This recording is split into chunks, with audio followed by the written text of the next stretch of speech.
Génération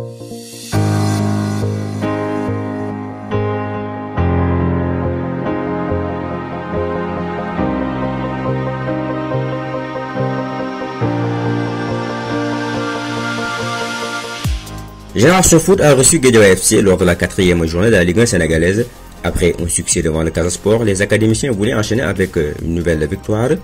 Mais tout débute mal pour eux, mais leur portier Idrissa Ndiaye est expulsé dès la 15e minute à cause de cette sortie non maîtrisée qui aboutit à cette faute hors de sa surface. Le coach Boubacar Gadiaga est obligé de faire un changement en sortant Pape Yamagor Fall pour faire entrer le gardien remplaçant Makoura Mboup. C'est dans cette logique que les visiteurs ont ouvert la marque à la 36e minute. Servi en profondeur, Kabiro Diouf crucifie le jeune Makoura Mboup.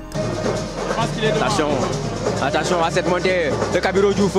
Kabiro, la frappe, voilà. C'est l'ouverture du score de Guédiawaye FC. Ce qu'on redoutait. Les locaux essaient de réagir mais sont plombés par leur infériorité numérique.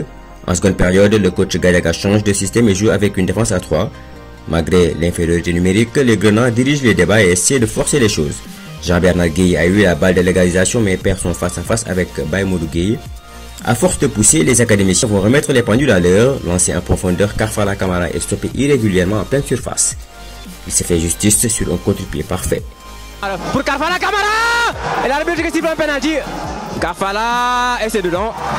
Contre-pied parfait. Et Génération Foot qui égalise à la 85e minute. Un but partout au score final, le coach Boubacar Gadiaga se satisfait entièrement de ce point du nul. On voulait gagner ce match parce que ça nous permettait de rester dans le wagon de devant. Mais prendre un point dans ces conditions-là, c'est presque 3 points pour moi. Mais ce qui est bien, c'est que là, les garçons ont fait des efforts, on a essayé de jouer au ballon, on n'a pas paniqué dans le jeu, même si on avait des stratégies de jouer long pour aller chercher le deuxième ballon, les embêter. On l'a bien fait. Je pense que voilà, on peut peut-être gagner de ce match comme on pouvait le perdre parce qu'ils ont eu quand même des bonnes situations pour marquer des buts. Mais ça fait partie du jeu. On n'a pas peur de dégarnir derrière et faire du monde au milieu de terrain et devant. Et ça a été le cas. Et ça nous arrive ici. Je pense qu'aller marquer un but et pouvoir gagner ce match, c'est une bonne chose. Dans les autres matchs, Teungueth FC a dominé la Linguère. Début-en, le Jaraaf a été tenu en échec par le premier AGEL 1 but partout. Première victoire de l'AS Pikine qui bat Oslo sur la plus petite des marques. Teungueth FC est seul leader avec 10 points, suivi du Jaraaf 8 points. Génération Foot reste à la 8e place avec 5 unités. La Sonacos et la Linguère sont dans la zone rouge.